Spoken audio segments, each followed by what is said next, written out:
There are forces inside you right now, forces that decide what you do, what you don't do, and how far you will go.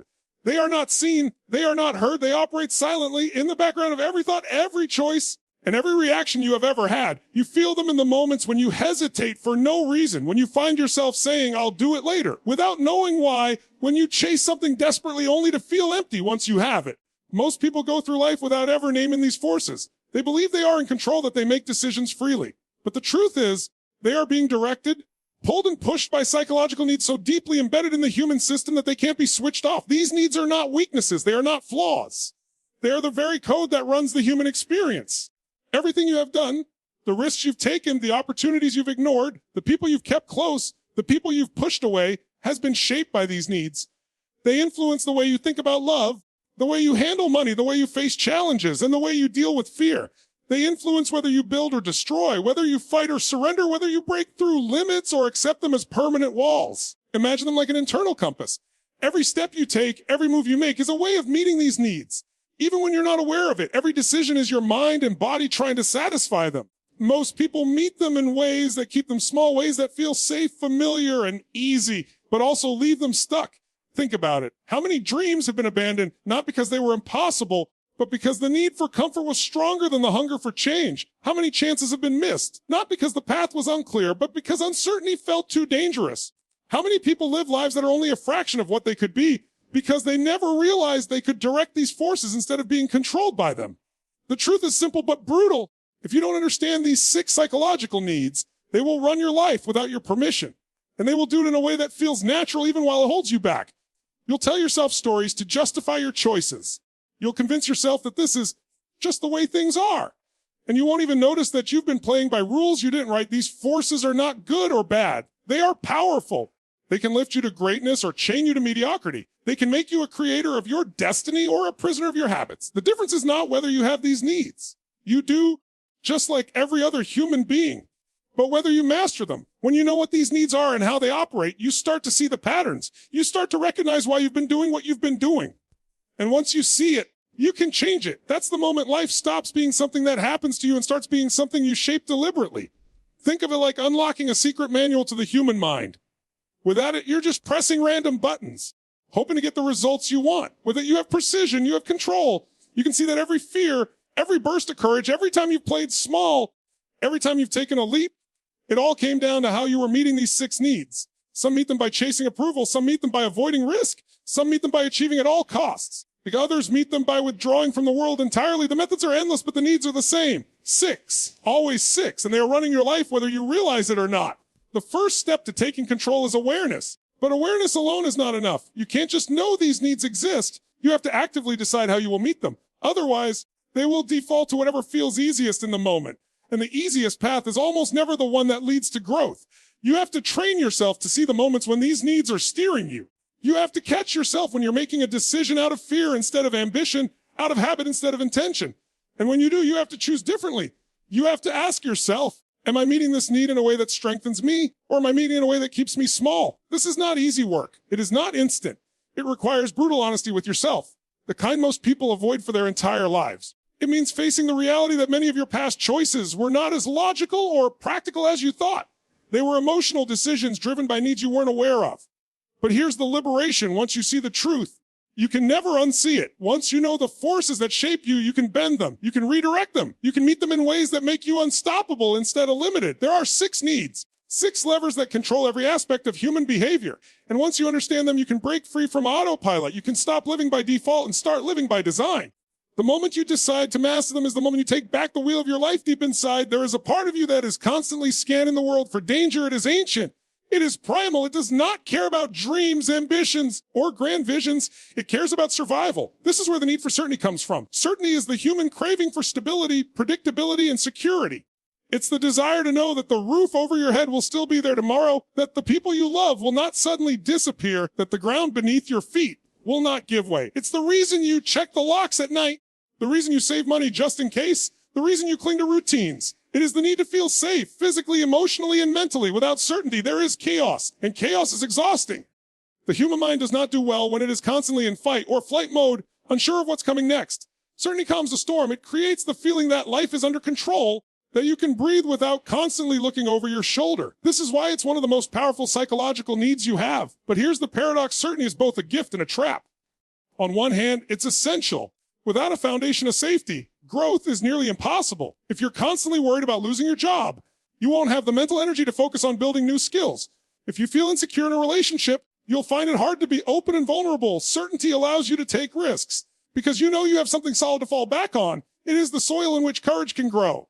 On the other hand, certainty can become a cage. The same instinct that keeps you safe can also keep you small, because once you have enough certainty to feel comfortable, you start protecting it fiercely. You stop venturing too far from what you know. You stop taking leaps. You stop questioning whether the life you're living is the one you actually want, because even if it's not, at least it's familiar. This is why so many people stay in jobs they hate for decades. It's why they remain in relationships that drain them. It's why they cling to habits that no longer serve them. They're not happy, but they're certain. And certainty to the human mind often feels more valuable than joy. The truth is, the need for certainty can be met in two ways: in ways that empower you, or in ways that limit you.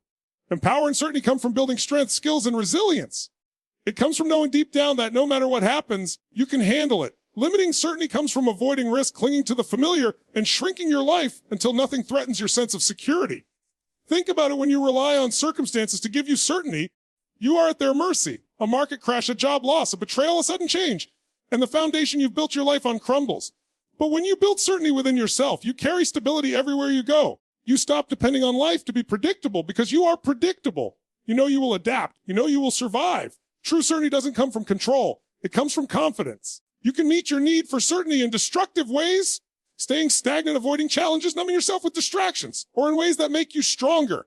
You can decide to meet it by preparing for life instead of hiding from it, by learning skills that make you valuable in any situation, by building a mindset that can weather storms, by surrounding yourself with people and environments that nurture, not suffocate. When you shift from seeking certainty in your circumstances to creating certainty within yourself, you unlock freedom, because now you can embrace uncertainty without fear. You can walk into new environments, start new projects, meet new people, and take bold risks, all without losing your sense of safety.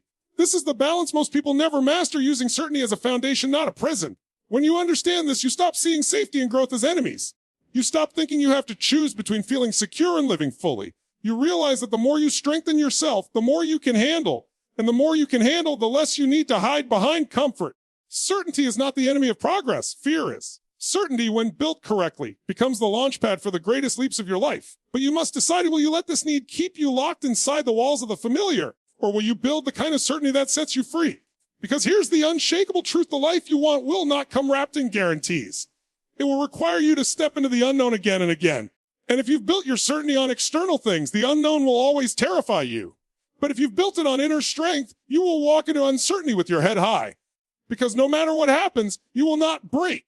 Human beings are built for patterns, but they are also built to break them. As much as the mind craves certainty, there is another force inside that pushes against the walls of routine. It's the need for change, for stimulation, for surprise. This is the need for variety. Variety is what makes life feel alive. Without it, the days blur together into a flat, gray monotony. You could have everything safe: a stable job, a predictable schedule, a comfortable routine, and yet feel a quiet emptiness growing inside. And emptiness is not a lack of comfort. It's the absence of novelty. It's the hunger for something different.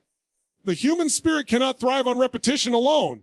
Even the most beautiful view loses its magic if you stare at it every day without change. Variety is the spark that keeps passion alive, the breath of fresh air that turns a stale existence into an unfolding adventure. It's why people travel to new places, try new foods, explore new hobbies, take up challenges that have nothing to do with their comfort zone. It's why you feel energized when you're learning something new or stepping into the unknown. But just like certainty, variety carries a double edge. In its healthy form, it fuels growth. It pushes you to adapt, to expand your capacity, to see the world from different perspectives. In its reckless form, it can become chaos, an endless chase for stimulation that leaves nothing solid to stand on. Too little variety and life becomes stagnant. Too much variety and life becomes unstable. You need both: the grounding force of certainty and the energizing force of variety, working together in balance. Here's the trap many fall into. They try to feed their need for variety with shallow distractions. They scroll endlessly, jump from project to project, switch goals every few weeks, change partners every time the excitement fades. They confuse novelty with purpose. But surface level variety doesn't fulfill the deeper hunger. It just numbs the boredom for a moment before it returns stronger than before. True variety is not about chaos. It's about growth. It's about consciously stepping into new challenges, intentionally seeking new experiences that expand you rather than scatter you. It's saying, I will not live the same year over and over again and call it a life. Variety keeps your mind sharp. It forces you to adapt. When you try something unfamiliar, your brain creates new connections. Your perspective widens. Your confidence grows, not because you've stayed in control, but because you've proven to yourself that you can thrive without it. It also deepens your capacity for joy. Think about the times in life that felt most alive. The first time you traveled somewhere completely different. The first time you fell in love. The first time you tried something you weren't sure you could do. Those moments live vividly in memory because they were filled with variety. They broke the pattern. They woke you up. And yet, the fear of losing certainty often keeps people from embracing variety. They say, I'd love to try that, but what if it doesn't work out? So they choose safety, thinking it will make them happy. But safety without variety turns into comfort without passion. It's like living inside a perfectly climate-controlled room. It's comfortable, but eventually you start to feel like you're suffocating. The truth is, variety will find you whether you seek it or not. Life will throw change your way. Jobs will shift, relationships will evolve, circumstances will alter without warning. The difference is this: when you've trained yourself to embrace variety, change feels exciting. When you haven't, change feels like loss. The need for variety is not just about keeping life interesting. It's about keeping yourself alive inside. It's about challenging your patterns before they become chains. It's about refusing to let routine become a slow death. To meet this need in an empowering way, you must be intentional. Don't wait for life to shake things up. Go out and create the changes that will stretch you. Learn a skill that scares you. Travel somewhere unfamiliar. Work on a project that forces you to think differently. Connect with people who live lives completely unlike your own. And here's the beautiful part. When you feed your need for variety in healthy ways, you also strengthen your certainty. Because every time you successfully navigate change, you prove to yourself that you can handle it. You stop fearing the unknown because you've made it part of your life by choice. Variety isn't a luxury. It's a necessity for a full, vibrant existence. But it must be managed with purpose, or it becomes self-sabotage. Uncontrolled variety will scatter your focus and drain your energy. Balanced variety will keep you energized, creative, and open to opportunities others never see. The danger is in ignoring this need until it forces itself into your life through restlessness, dissatisfaction, or reckless decisions. The power is in meeting it consciously on your own terms. When you understand the need for variety, you stop fearing change and start using it. You stop clinging to comfort as the only source of safety, and you begin to trust yourself to find joy in the unknown. And when you master that, life stops feeling like something you endure and starts feeling like something you explore. At the core of every human being is a question that is never fully silenced: do I matter? This is the need for significance, the deep, unshakable desire to feel that your life means something, that your presence is felt, that your voice, your choices, and your actions leave a mark. Significance is not vanity. It is not arrogance. It is part of the human design. Every person wants to feel unique in some way, to stand out, to be remembered, to be valued. This is why recognition feels so powerful, why being overlooked can sting more than physical pain, why being told you made a difference can lift your spirit higher than any reward. But significance, like every psychological need, is a double-edged sword. In its highest form, it pushes you to grow, to master your craft, to contribute to the world in a way that no one else can. In its lowest form, it traps you in the shallow game of comparison, where your worth is measured by how you stack up against someone else. The hunger for significance has driven people to create empires, write masterpieces, cure diseases, and lead revolutions. It has also driven people to lie, cheat, destroy, and betray. The difference is not in the need itself. The difference is in how it is met. For some, significance comes from achievement. They build, they innovate, they win, and the recognition fuels them. For others, it comes from relationships, from knowing they matter deeply to a few important people, even if the world never knows their name. And for some, it comes from darker places, by tearing others down to feel taller, by creating chaos just to be noticed, by demanding respect without earning it. The truth is, when significance is built on external validation alone, it is fragile. It can be taken away in a moment. One shift in public opinion, one loss, one mistake, and the very thing you tied your worth to disappears. Suddenly you're left questioning everything. Who am I if I'm not admired? Who am I if I'm not winning? Real, unshakable significance is built from within. It comes from knowing who you are, from living in alignment with your values, from creating impact that matters to you, even if no one else is clapping. It's the quiet confidence of knowing you have a role in the world that no one else can play, because no one else has your exact combination of experiences, skills, and perspective. Here's where the challenge comes in. In a world driven by attention, it's easy to confuse visibility with significance. Social media followers, likes, applause, they can all create a temporary high, but they can't give you lasting fulfillment. Lasting significance doesn't come from being seen by many. It comes from being valued by the right people and from valuing yourself regardless of who's watching. When you meet your need for significance in an empowering way, you lift not only yourself but others. You inspire without trying to control. You influence without needing to dominate. You lead without demanding followers. Your worth is not measured in trophies or titles, but in the lives you've touched, the changes you've sparked, and the standard you've set for yourself. But when you meet this need in a destructive way, it becomes an endless chase. No matter how much recognition you get, it's never enough. You keep reaching for the next award, the next compliment, the next sign that you're important. And the moment you stop receiving it, you feel invisible again. This is why so many high achievers feel empty at the top. They've built their significance on something that can't fill them. The shift happens when you stop asking, do they see me? And start asking, do I see myself? When you stop needing the world to declare your worth and start living in a way that declares it for you every single day. This doesn't mean you stop caring about recognition. It means you stop depending on it. You welcome it when it comes, but you don't need it to know you matter. Your significance becomes rooted in contribution, in growth, in the quiet but powerful knowledge that you are showing up fully for your life. The need for significance is not something to suppress or deny. It's something to harness. When you direct it toward mastery, service, and living with integrity, it becomes one of the most powerful forces for transformation you will ever have. When you let it control you, it can be the source of insecurity, jealousy, and fear. The choice is yours. You can chase significance in a way that drains you, or you can build it in a way that sustains you. You can measure your worth in fleeting applause, or in the unshakable foundation of knowing you are living the life you were meant to live.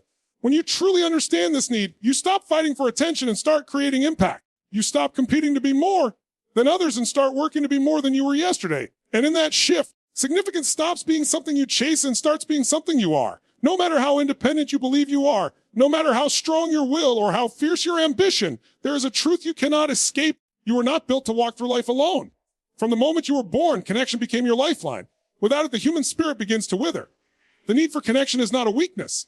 It is not a flaw in your armor. It is part of the blueprint of survival and fulfillment. To belong, to be understood, to be cared for, to share your victories and your pain.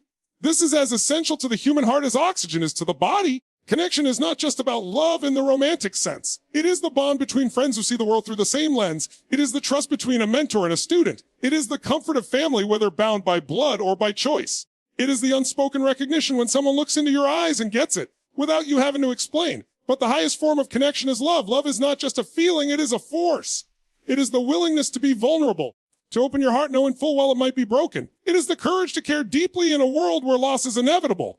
And yet it is the one thing that makes all of life's struggles worth enduring. When this need is not met, life starts to lose its color. You can achieve all the success in the world, but if there's no one to share it with, it feels strangely hollow. Loneliness is not just the absence of people, it's the absence of being seen, heard, and valued.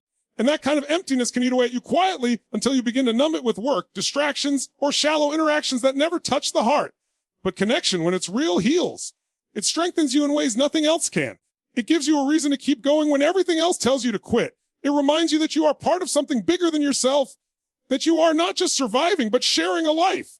The danger is that in the search for connection, many people settle for its counterfeit. They accept relationships that drain them because they're afraid of being alone. They cling to people who don't respect them because the fear of isolation feels heavier than the cost of self-betrayal. They confuse attention with affection, passion with love, and presence with commitment. The truth is, real connection cannot be forced, and it cannot be faked. It is built on trust, respect, and mutual vulnerability. It grows from shared experiences, deep conversations, and a willingness to show your true self, even the parts you'd rather hide. And it requires reciprocity. You cannot expect deep connection while staying guarded, while refusing to give the same openness you demand. Love in its purest form is a risk you take willingly. You give without a guarantee. You trust without proof. You choose to believe that opening your heart is worth whatever may come. When you meet your need for connection in an empowering way, it becomes one of your greatest strengths. It inspires loyalty. It deepens empathy. It allows you to form alliances that can withstand storms. You stop feeling like you have to carry the weight of the world alone because you know there are people who will carry it with you. But when you meet this need in destructive ways, it can chain you to relationships that stunt your growth. You stay where you're not valued because the alternative feels unbearable. You accept less than you deserve because you believe love is scarce, and you take what you can get. The shift happens when you realize that connection is not just something you receive, it's something you create. You create it by showing up fully, by listening more than you speak, by caring without keeping score, by investing in people who invest in you. And here's the deeper truth: the most important connection you will ever have is the one with yourself. If you do not know yourself, if you do not accept yourself, if you do not care for yourself, you will always look to others to fill a void they cannot touch. You will mistake dependence for intimacy and attachment for love. But when you build a deep connection with yourself, you approach relationships from a place of wholeness. You no longer cling out of fear. You choose out of desire. You no longer accept the bare minimum. You wait for the real thing. And when you find it, you can love more fully because you are not asking that love to complete you. The need for connection is as human as the need to breathe. It's not optional. It's not negotiable. And when you honor it, truly honor it, life becomes richer, warmer, and infinitely more meaningful. Everything in life is either growing or dying. There is no in between. The same is true for you if you are not expanding, learning, evolving, and becoming more. You are slowly shrinking, even if you don't notice it yet. This is why the need for growth is not just a preference. It is a requirement for a fulfilling life. Growth is the proof that you are alive in more than just a physical sense. It's the sign that you are not merely repeating days, but building something within yourself. It's the spark that comes when you realize you are stronger, wiser, and more capable today than you were yesterday. When you meet the need for growth, you start to see challenges differently. They stop being threats and start being opportunities. You understand that pain can be a teacher, failure can be fuel, and discomfort can be the birthplace of transformation. Growth makes you resilient because every time you stretch beyond your limits, you redefine what those limits are. But growth alone is not enough. You can grow endlessly in skill and knowledge and resources and still feel an emptiness if it ends with you. That's where the second part of this final need comes in: contribution. Contribution is the deep human drive to give, to make an impact beyond your own existence. It's the desire to know that your presence in this world mattered not just for you, but for others. Contribution turns personal success into collective progress. It transforms achievement into legacy. The truth is, no amount of personal growth will satisfy you if it is hoarded. Growth without contribution is self-centered expansion. It may impress, but it will not fulfill. The real reward comes when you've gained, become something you can pass on, share, or use to lift someone else higher. This is why people who have everything, money, influence, status, can still feel restless. Without contribution, their growth becomes aimless. But when you take what you've learned, what you've earned, what you've built, and you use it to make someone else's journey lighter, the fulfillment is unmatched. Meeting the needs for growth and contribution is what allows you to live without regret. You stop asking, what did I get from life? And start asking, what did I give to life? And here's the paradox. The more you give, the more you grow. Contribution forces you to expand your capacity. It demands creativity, empathy, and resourcefulness. In helping others, you strengthen yourself. But just like the other needs, these can be met in empowering or disempowering ways. Disempowered growth is growth for the sake of ego, learning just to feel superior, improving only to outshine. Disempowered contribution is given out of guilt, obligation, or in ways that drain you completely, leaving you empty. Empowered growth is the pursuit of becoming the best version of yourself, not for recognition, because you know your potential is not fixed. Empowered contribution is giving from a place of abundance with no scoreboard, because you believe your life is richer when it enriches others. The key is balance. If you focus only on growth, you risk becoming self-absorbed. If you focus only on contribution, you risk burning out. But when you grow and give in harmony, your life gains depth, meaning, and direction. You feel connected not just to the people around you, but to the flow of life itself. And this is where the deepest fulfillment lies, in the space where your personal evolution meets the positive change you create in the world. It's when you look in the mirror and know you are not the same person you were a year ago, and neither is the world because of something you did. Growth and contribution are not final steps in a journey. They are the journey. They are the constant upward and outward motion that keeps life vibrant. They ensure that you are not just consuming, but creating, not just existing, but impacting. When you embrace these needs, you stop living passively. You stop waiting for life to hand you meaning, and you start generating it every single day. You realize that your legacy is being built right now in the way you choose to show up, in the skills you develop, in the kindness you give, in the lives you touch. Growth and contribution are the ultimate proof that you have not wasted your time here. They are the measures of a life well lived, not because they make you perfect, but because they make you purposeful.